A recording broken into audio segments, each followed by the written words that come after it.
that's when so much exertion, Jesus was under there, that he broke out in a bloody sweat. We found that to be true here in this country when guys were lined up to go to the electric chair. Many of them broke out in bloody sweats. During the French Revolution, when they were lined up to go to the guillotine, people would break out in bloody sweats. That's when you go through so much internal anxiety. Jesus was fully God, but he was fully man. Can't get around that. So here you go. They beat him up. You can see here, scourge marks on the front and on the ventral. That's the front view. The dorsal's the back view. And you can look here afterwards. You can see those scourge marks all up and down the back. But he can barely breathe. But now they take him and they throw him in with the soldiers. That's a standard procedure after they scourge you. But they threw Jesus in there. And remember, it says in the scripture, he was surrounded by a full cohort of soldiers. Remember, 1 million extra people are in Jerusalem. There's a whole pile more of Roman soldiers, and they don't like Jewish people. And they couldn't wait to make fun of a Jew who also claimed to be a king. And boy, did they ever. Here he is, he can barely stand up. He's lost so much blood. And he's slumped in a corner, and then they start, the thorns go right outside the praetorium. They're about that long. And one of the soldiers, he has these leather gloves, they make like a clump, because that's the evidence that we see, and they whomp it down your head. Frederick Zugby, forensic pathologist for the state of New York, studied the Shroud for 50 years. He died a couple of weeks after I first saw Barry. He studied the Shroud for 50 years. He said that the crowning of thorns was the worst of all the pain that Jesus went through. The trigeminal neuralgia from the crowning of thorns was so intense that you just touch it, and it would send lightning bolts of pain through your body. Because remember, there isn't much before you hit the skull. But you get all these nerve endings in the skull. So now he's got all this blood dripping down. It's interesting because if you look here, most people don't realize that, but Jesus' hair went all the way down to his waist. Because rabbis back then wore their hair in like a long ponytail, and it went all the way down to their waists. That was how they dressed back then. See, Jesus, stature-wise, he was about 5'11". And that in and of itself put him way above most of the other people there. But also, he was about 175 pounds. He wasn't just a carpenter, because carpenters back then were also stonemasons. I mean, he was a tough dude. He wasn't any weak one. But they were putting him through the whole 9 yards. I mean, when they brought him back out now, Pilate brings him back out to everybody. There he is out there in front of everybody, and I think it was a stacked deck. I think the Sadducees and the Pharisees had all their buddies in the courtyard. And they're all screaming for Jesus to be crucified. Pilate's trying to get out of it. And he finally says, he brings him out and he says, "Ecce homo." And there's Jesus, can barely stand up, blood coming down his face, the whole blooming mess, looking terrible. They bring him out. The people scream, "Crucify him." They said, "Let his blood be on us." And Pilate finally realized, they say, "Look, if you don't crucify him, you say he's a king, he's conflicting with Caesar. And Caesar could have your throat." So he caves. And he releases Jesus to be crucified.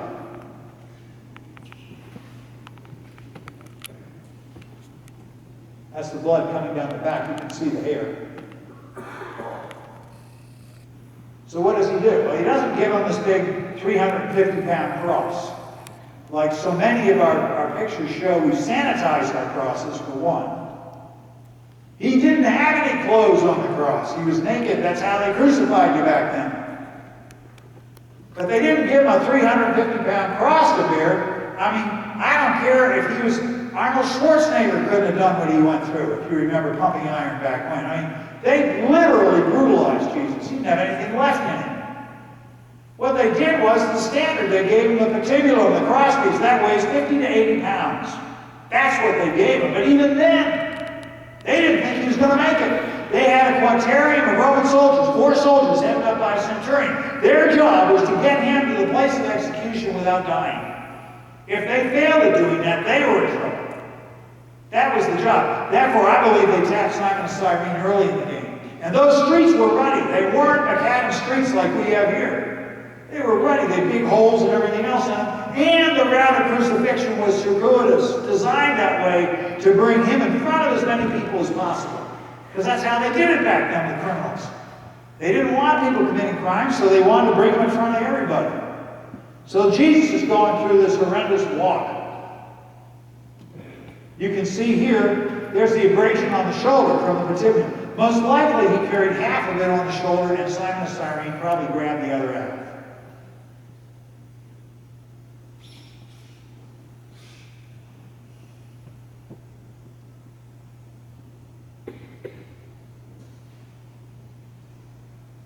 There's the knees, abrasion on the knees from falling. Estimate also that he probably fell many more times than we show on the Stations of the Cross.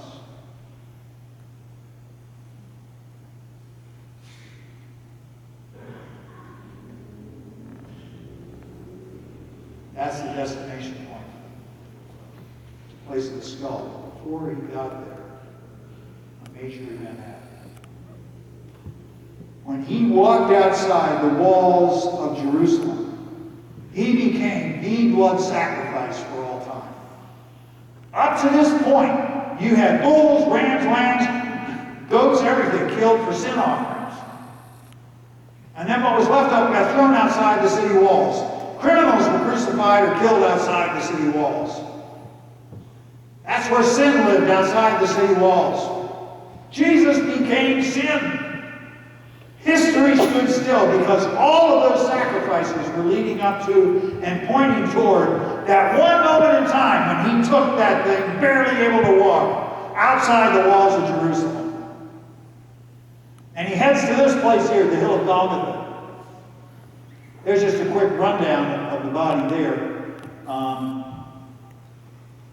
The spear wound in the side, as you can see there, a lot of the other stuff you've already seen. And there's the blood stains on the feet, and there's the blood on the arms, and so forth. And we'll go into that a bit too. That's not the blood of crucifixion per se. You can see the arms there. Notice the finger length. There's something remarkable about the finger length because it almost looks like they're X-ray fingers. They're longer than normal. About that long, to be precise. And of course the blood coming down here. But that's the exit wound of the nails. But what do? They slap him on the ground. His hands are on the patibulum, but then they have a Roman soldier put his knee there, and then the other soldier comes in here, and they do the nail at an angle. They put it, the Roman soldiers did this all the time. They put it through the puffy section, it goes down, hits the medial cavity, hits the medial nerve, comes out the back of the wrist with the carpal bones grabbing the nail, but the thumb flips in. Okay? That's why you only see 4 fingers when you look at the fingers on the shroud. Russ Breaux, when I was down there and he was giving a talk in Salisbury, Maryland, Russ said a guy came up to him and he had his hands like that. He said, "Russ, you're right." He said, "I got a pipe that went through my hand, and that's what happened. You had to have a special operation to undo it, and he hadn't had it." But there it is. So they grab it. Someone said, well, Mel, how come you weren't here moving? He said, "I was." The lady said, "You were? What do you mean?" He said, "I was the guy that drove the nails into his hands." But there you have it. They nail him one and then they do the other. And then they lift him up, and many times the patibulums had like a hole in there because it slips over the top of the stipes. The stipes weren't real tall. You know, some of these pictures of Jesus, they got him 10 feet off the ground. I mean, he's only probably that far off the ground. Remember, everybody has to be dead in 3 hours. That's a given. Everyone had to be dead. Both thieves who were with him plus Jesus, they had to be dead in 3. Not 3 days, 3 hours. That's the Passover. So they pick him up, they put him over the stipes, and then another soldier comes, grabs him around there, around the waist, holds him to the cross. They pull up one leg up here, they put it in the bent position like that, slap a nail through it, and do the same with the other leg. Why? Because when you're on the cross, you've got to breathe, so you have to pump up and down to get some breath. But remember, he's got to be dead in 3 hours. Jesus is already pretty close to that. But then they lift him up, they put him on, they put the nails in his feet, and guess what happens? It gets dark. And not just any kind of dark. Not solar eclipse darkness, because you can't have a solar eclipse when you have a Jewish Passover. The moon is full. You can't kind of have a solar eclipse with a full moon. It just isn't done. But everything got dark. So dark, we had 4 ancient historians, Thales, Phlegon, Africanus, and Tertullian. Plus Luke. Luke is very precise in his language. Very precise. They all said it was 3 hours of total darkness. 2 of these guys, and a couple more atheists, lived within 100 years of Jesus. They said the darkness was so intense you could look up and see the stars at noon. 3 solid hours of darkness. That's what happened. They put him up there, and there he is. There's the thieves, one on each side. And when I talk in jails, it's really significant when I get to this part. Because one of those thieves who's gasping for air, and the other thief, whatever he can do is making fun of Jesus. The Jewish leaders are all down there. They're hurling insults at him. The Roman soldiers are still going at him, just like they did when they crowned him with thorns. They were spitting in his face back then and in his mouth. But they're making fun of him too. Everybody's making fun of Jesus except this one thief. Looks over to Jesus, and what does he say? He says, to his buddy, he says, hey man, cool, we're getting what we deserve, but this dude hasn't done anything.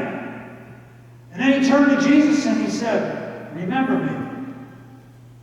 Put his full faith and trust in that man. Remember me when you come into your kingdom. First guy we know made it into heaven was a thief. When I share that message in jails, it really resonates. He hadn't read the Thomistic theology, he hadn't gone through RCI, he hadn't done any of that stuff. But he knew who that guy was, he knew what it took, he knew that putting full faith and trust in him, like we all need to do, that was the ticket. And Jesus turned to him and he could barely talk. Because all that oral fluid is backing up into his lung. He could barely talk at all. But he says, this day, you'll be with me in paradise. And then he does something that I believe caused the Roman centurion to flip out. Because I believe that guy saw when he was being scourged, crucified, and when, the crown of thorns, the whole bit. Everybody making fun of him. And he looks up, and he can barely talk. And he says, Father, crying out to Father is God. Our God, and he says, forgive them. They don't know what they're doing. That had to have blown his socks off. I mean, how in blazes could he forgive the very people that are hurling insults at him? And that's exactly what Jesus did. He created them. And he's crying out to God to forgive them. That's how much he loves us. He doesn't want us going to hell. That's the price that we have to pay. If we keep turning away from Jesus and living our own lives the way we want to do it, that's the price you pay. Jesus doesn't want that. He makes it simple. It's not rocket science. Put your faith and trust in me and I'll help make you holy. It ain't going to be something you do. I'll help you do it. But you got to put your faith and trust in me. So he says that. Father, forgive them. They don't know what they're doing. Then he looks down at the woman who's standing at the foot of the cross. She knew it was going to happen. I'm sure she told him. Or he told her. She knew it was going to happen. But knowing and having it happen are 2 different things. And he looks down at his mother. He's got tears rolling down her cheeks. There's her son up there, breathing his last. There's John, who loved him dearly too. Mary Magdalene, who he set free from, 7 demons or something. They're all down there, but he turns to his mother and he says, Mother, behold your son. He gives her to the church now. He gives her to us. Then he turned to John. That's what he does. Son, behold your mother. That's when it happened. That's what Mary did in her moment. At any rate. So now Jesus is at that point. He can't keep going anymore. And finally he says,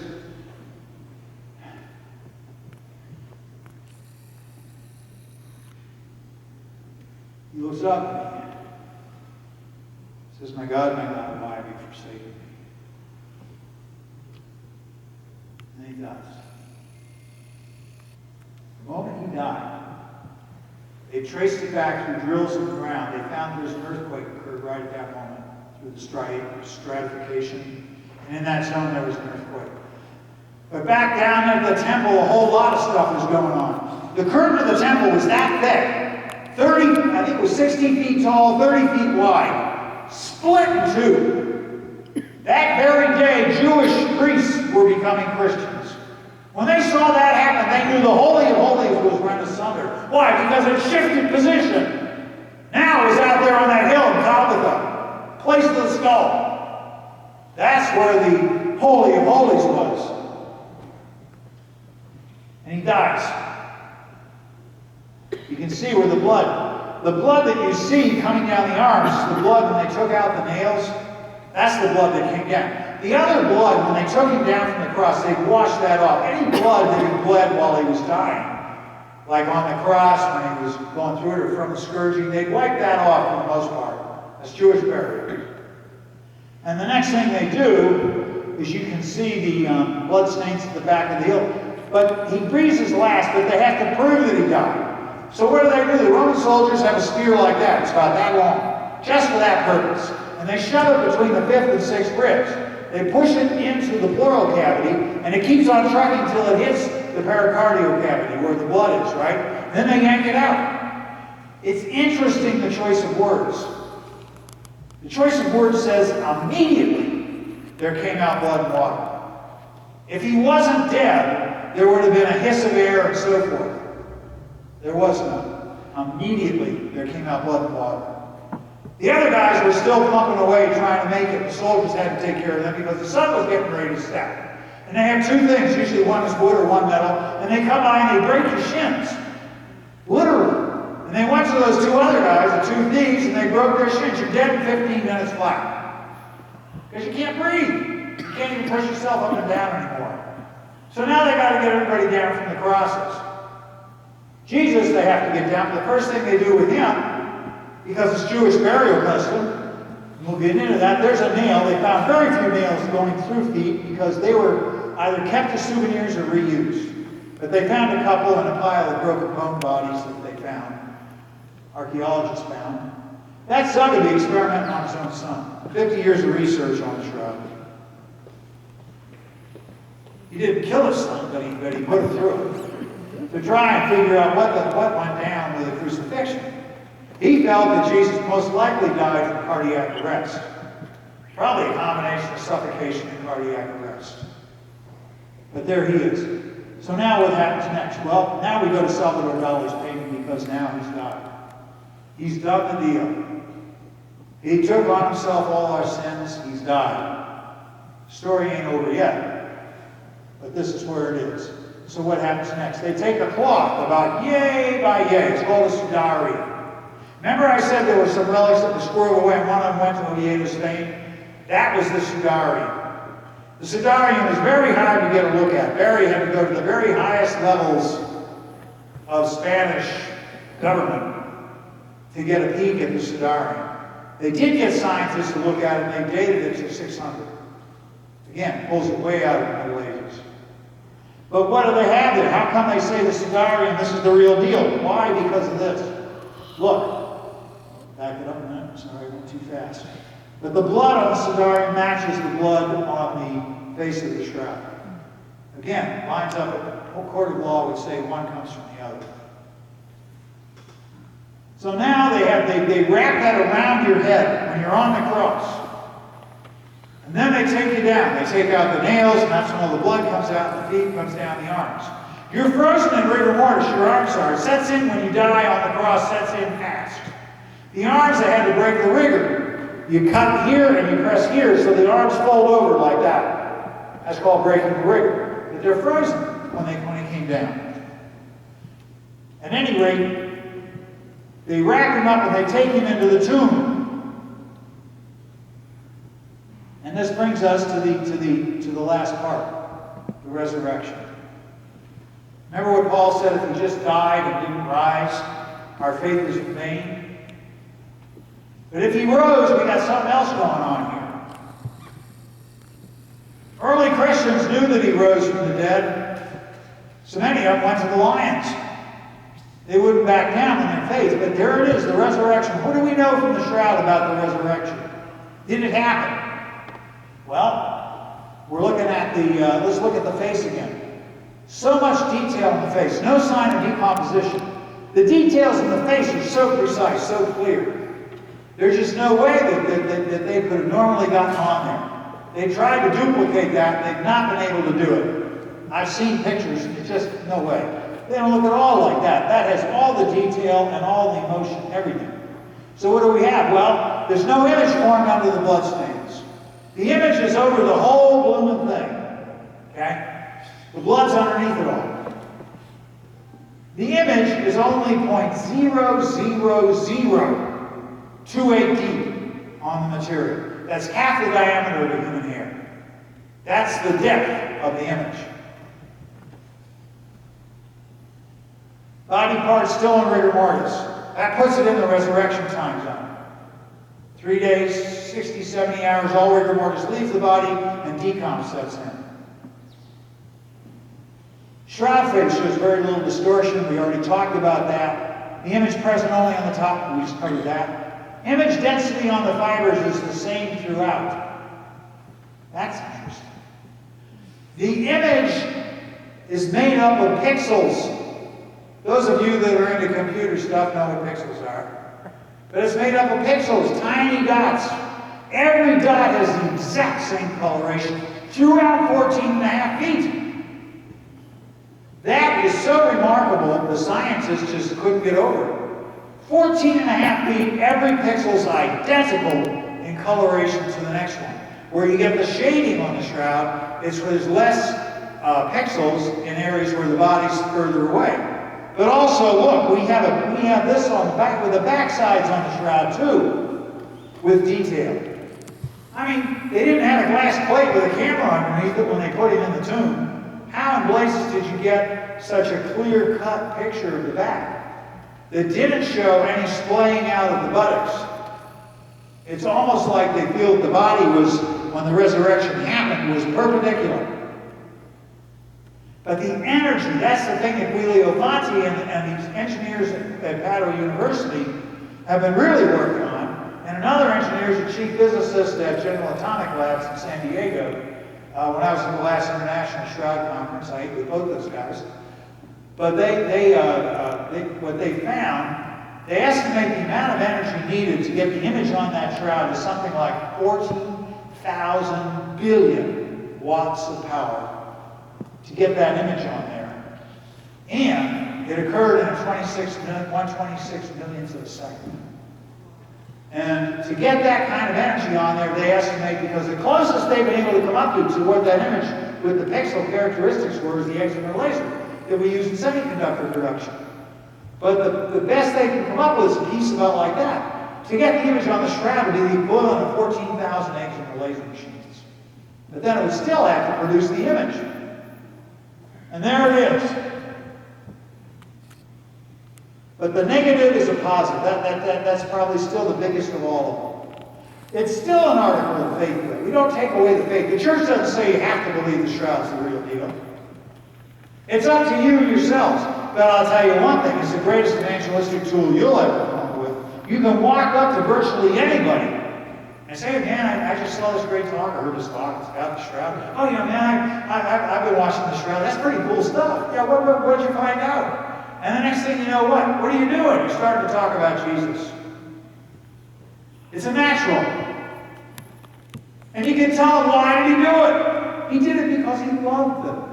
He loves us all so much. That's why he did it. He didn't have to, but he did it because his love was so great for us. Infinitely great. And that's it. St. Augustine hits it hard in the head. The greatest adventure in life is to seek God. The greatest achievement in life is to find God. The greatest romance in life is to fall in love with God.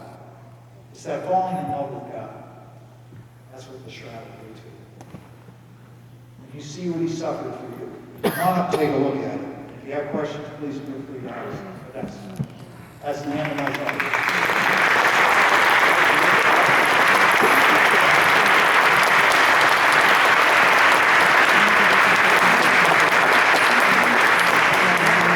The shroud.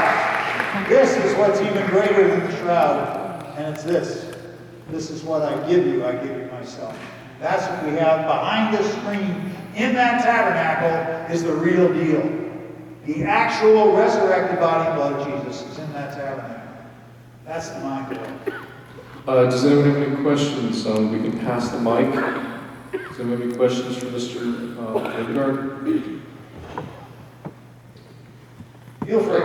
Well, there's no such thing as a foolish question. Great, wonderful talk. I really enjoyed it. Oh, thank you. Yes, and do you have a book out regarding? No, there's a couple of books that are excellent books. One is by Ian Wilson, British author. He wrote a splendid book, covers the whole thing, the history, the science, the whole ballgame, with a British sense of humor. I think it's just called The Shroud of Turin. But Ian Wilson, I-A-N, Wilson, W-I-L-S-O-N. Yeah. Sure. Oh. You said that from the garden, when he was apprehended, he walked 9 kilometers. Which was the house that he went first? Annis's house. Annis's house. And then he went to Caiaphas. Is that where he remained in prison? Annas or Caiaphas afterwards?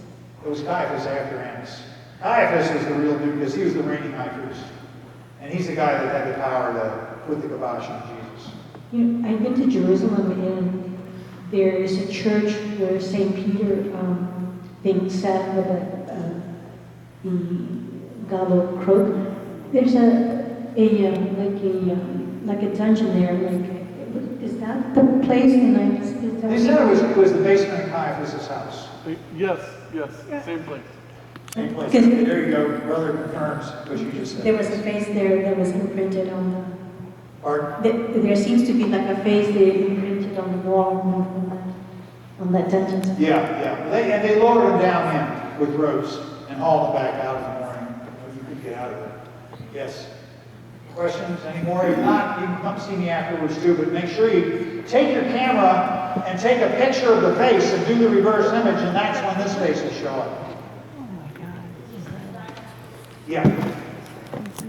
This is the front right here. See this face here? If I had spots, if I had LED spots, which I could bring everything with me. But this face will show up, once you get a picture of that. And then just do the reverse image. And you should get the face over here in the third place. Yes. First of all, I want to thank you for that beautiful demonstration of the show. And one question I have regarding when the Islam they took over the Indian Constantinople, did they have a unique religion for us, or was just protected